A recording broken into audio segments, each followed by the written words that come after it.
In the next 2 episodes, I complete my longest sail ever. Our first wind shadow, boat crashes at night, a shark takes the bait, calm returns with the sunset, Jason tries a new anchoring technique and we part ways, I cross to the Coromandel and back, and then I face the final leg sailing home alone. Welcome back to my channel, documenting the journey of buying my first boat and learning to sail. With our original plan, set sailing to Great Barrier Island during the 2-week Christmas shutdown in New Zealand, we begin preparing the boat for our biggest journey yet. But New Zealand's summer weather had other ideas. High winds, heavy rain, and anything but ideal sailing conditions dominated most of the break. So we've just finished topping up Rachel's water bladder, and we just found out because it doesn't have a vent, you have to burp air out of it manually by basically pressing on it, but like pressing on a fat little tummy on a baby and making it burp. Is it not because of the nozzles? No, I'm not too sure what's going on. It's just as you fill it, it's somehow air is just in there. Maybe we filled it up full of air when we used the nozzle and it was better when we didn't. We'll just try next trial time. And error, but it's got a good load in there now. It's not full, but it is 100 litres full capacity, so we don't really need it to be that full. And then we're having a bit of trouble with it because it's got quite a chemical taste, hasn't it? Yeah, probably going to have to flush it a few times before that disappears completely. But so we're bringing purchased bottled water at the moment, which is a bit frustrating, but hopefully we can just flush it. Some forums have said to do it with bicarbonate of soda or vinegar or a little bit of bleach, but we'll give it a go. I don't think there's too much red left on these bushes anymore, so it's just kind of the buds that are coming off now. It's gusting 80. And then I saw on Facebook on New Zealand Sailing it's going over 100 kilometres an hour at the moment.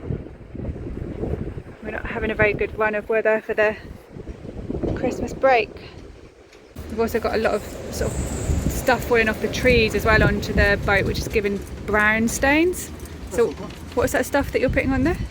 This looks like it's going to do the trick. It's a grunt gel. It's just basically oxalic acid in a paste. Oh, nice. You put it on stainless steel to get rid of rust, and looks like it removes stains out of fiberglass as well. Instant. Incredible stuff. One of your viewers suggested oxalic acid. I painted oxalic acid across the top sides and Jason hosed it down. The results are really impressive, but the trees continue to shed and it needs reapplying every time we return. And then we were delighted. On the 1st of January, a weather window opens, and with the tide time, it allows us just before 6 AM to leave the marina. As it was the first day of the year, the beach was alive with people gathering to greet the sunrise and celebrate the new year in. Happy New Year. Left the fenders out long enough to dry.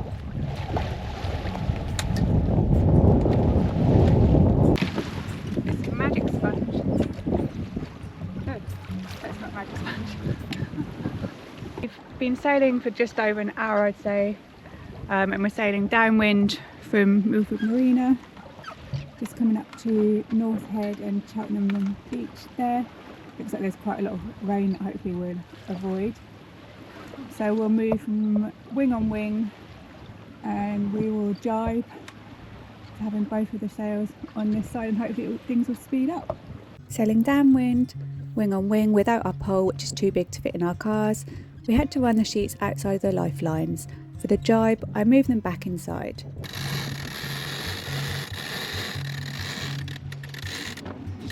Don't need to be much tension on it. That's it.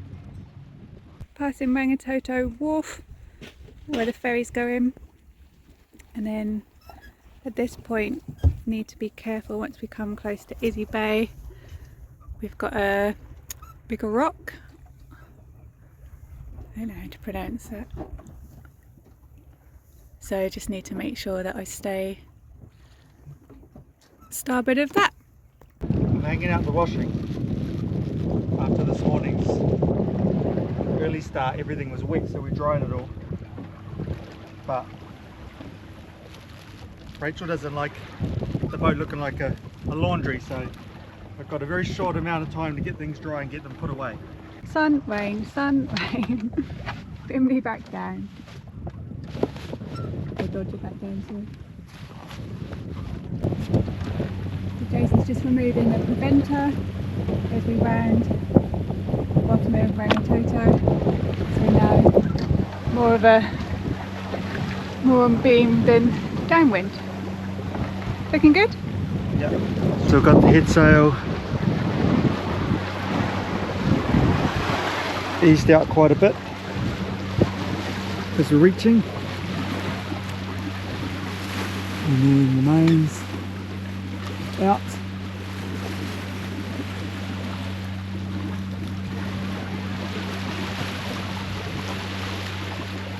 How fast are we going? Doing 4 knots. Raining again, just above us. Hopefully it passes.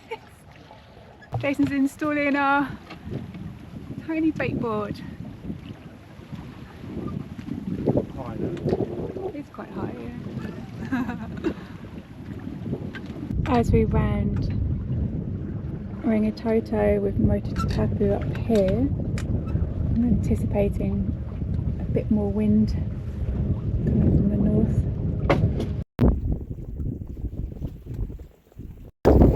And then just as we come between Waiheke and Waiheke, now that I know what these arrows mean, the tidal flow, I'll just be sure not to get too close to Waiheke because the tide will pull me towards it. Already getting a bit more wind here, so I'll just have a look on the Coast Guard app at Passage Rock near Waiheke, and they're getting more wind than here, so average wind speed 11 and peak 15, whereas if I go to Bastion Point, which is city centre-ish, average wind speed 9, peak 12, so should get a bit more.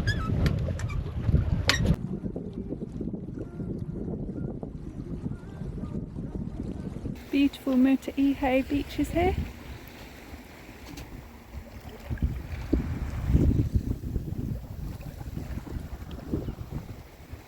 As a side note, whilst I was on the helm navigating, Jason was installing a house battery for our new brass monkey fridge.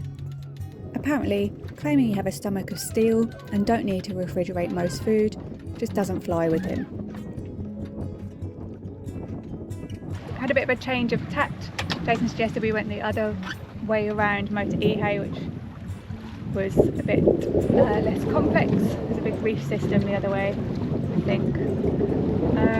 And we've just come past, and now we're in between Waiheke and Waiheke, and there's a nice bit of wind funneling through this channel, so it's going a bit faster now.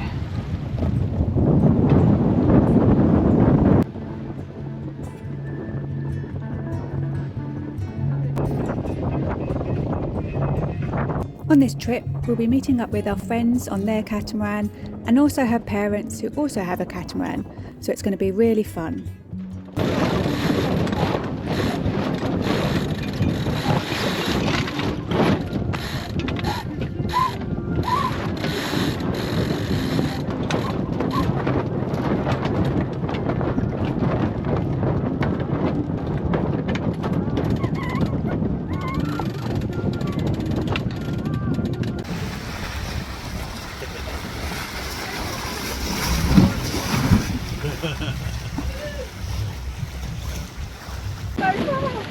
Oh, she's lost the wind.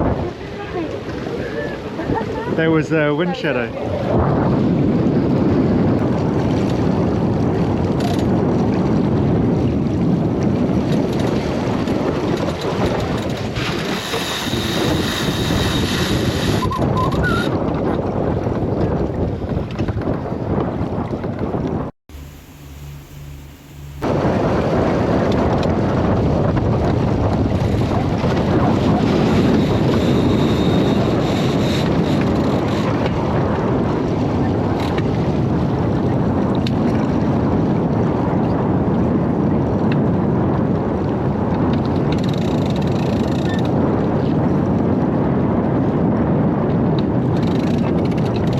We're just between is it Pakatoa, Rotorua and Waiheke, heading to Manawa. Is it Manawa Bay or is that just a vineyard? I don't know. And we're just tacked twice to try and avoid a hazard big rock. Oh, it says it's a snake, whatever that is.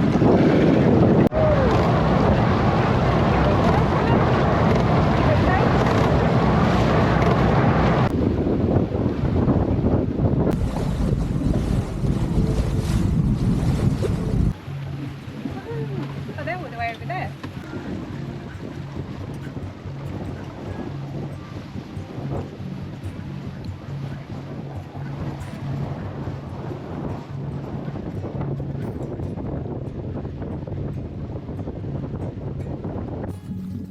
We slow down as we approach the Manawa vineyard, waiting to see where our buddy boats have decided to anchor.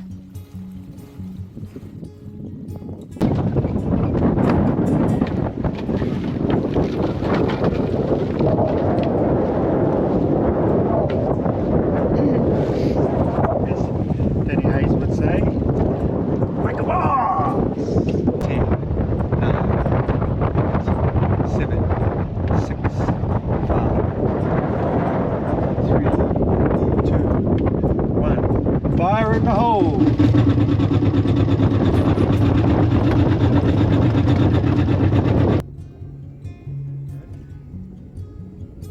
Just going to drop our second anchor down the anchor line, and it seems to do a good job of stopping any potential dragging.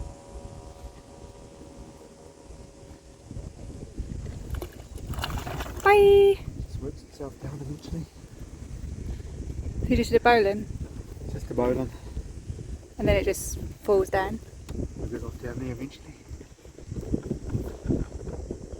I forgot to mention the day before we left, I discovered the heat exchanger anode was missing while I was replacing the water pump impeller. We had to rush to replace it before departure, and unfortunately I deleted the footage. We have a lovely potluck dinner with our friends and head back to Naruto for the night.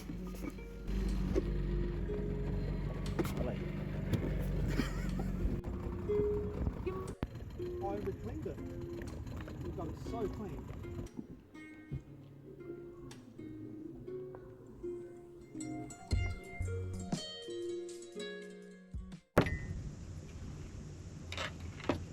You having a swim? Yeah. Come down. You have a lovely shower. I'll go see if my sunnies are on there. This is our new foot pump shower. And it creates pressure and then you can use a nozzle. $30 for a marketplace. Bargain. It's going to be further than you think. The next morning, we head to the mussel farm with our friends to set up a long line and to try our luck at fishing around it.